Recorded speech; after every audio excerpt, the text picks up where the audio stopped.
One of the big questions of today is, what about staying productive with this working from home thing? It's not a question only from us, but also from you guys in the community.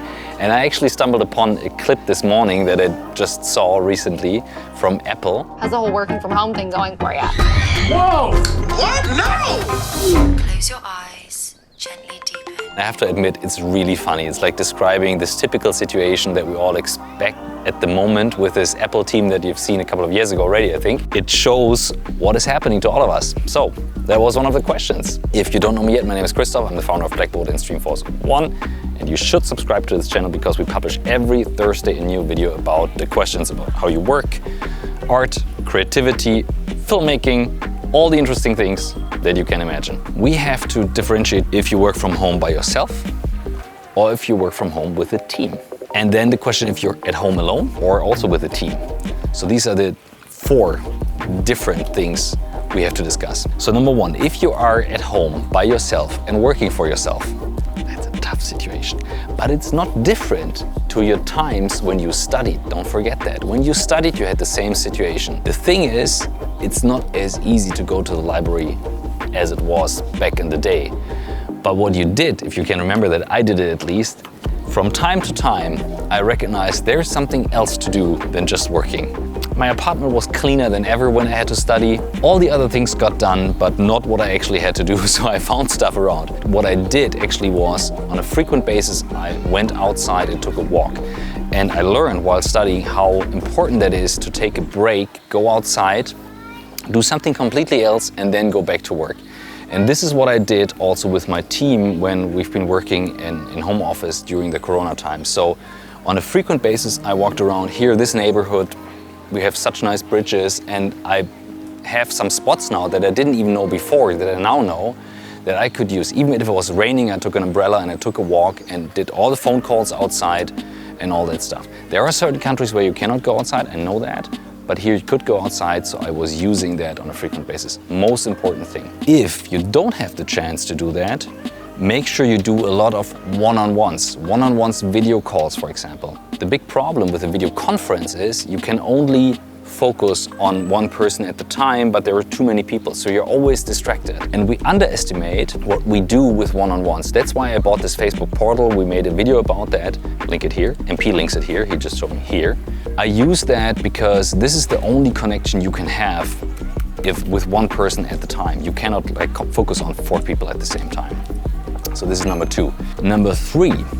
If you work in a team, staying productive, one of the most important things is the communication channel. You need transparent communication. We use Slack, you can use Microsoft Teams, you can use a WhatsApp group. Doesn't matter what chat tool you use, but you definitely need something that helps you to keep up the transparency in the team and also the overview. What you have to know, though, is that it's very, very hard to transport emotion via any asynchronous channel. So if it gets emotional, you need to record a video, or you have to call or video call that person and actually then discuss that.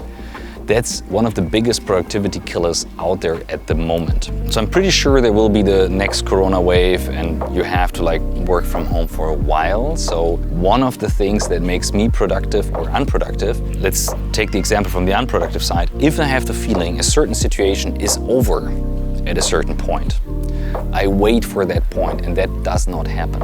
So this is from one of the best books I ever read, Man's Search for Meaning, from Viktor Frankl. He's a psychologist and explains in the book that people actually fall into a deep hole, into the depression, if they have the feeling that the suffering is over at a certain point. You've seen that maybe in one of our videos we made from Friedrich Bergmann. We talk a lot about new work, and he's a guy, when he sees a situation and that's a crisis for other people, he kind of checks in with the situation. Und eben zu sagen, okay, macht Angst. Schön, gut.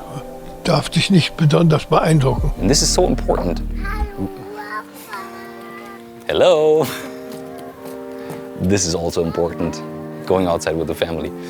This is so important in this situation to accept the fact that, and Google did that, Google communicated to their team, you will work from home until next summer. So even if it shocks you, you can say, okay, that's the new situation. And that's very, very important in order not to wait for a certain moment to happen. This uncertainty of waiting makes you really unproductive. And the last thing, and I have a hard time to keep that up, keep a certain routine. The only routine I have is my sports program, 6:30 in the morning, every Monday, Wednesday, Friday, this is fixed. And Tuesday, Thursday, I try to meditate in the morning. This is my routine, and then starting into the day without a screen or anything else. And I make sure I kind of track how I sleep to like make sure this most productive thing, the sleep thing, is okay. But as I said, I'm not very good at keeping that up because there are too many things happen. So that's the last learning. Don't be too hard on yourself if it doesn't work. It's hard. So make sure you subscribe and watch another video. And we are back next Thursday.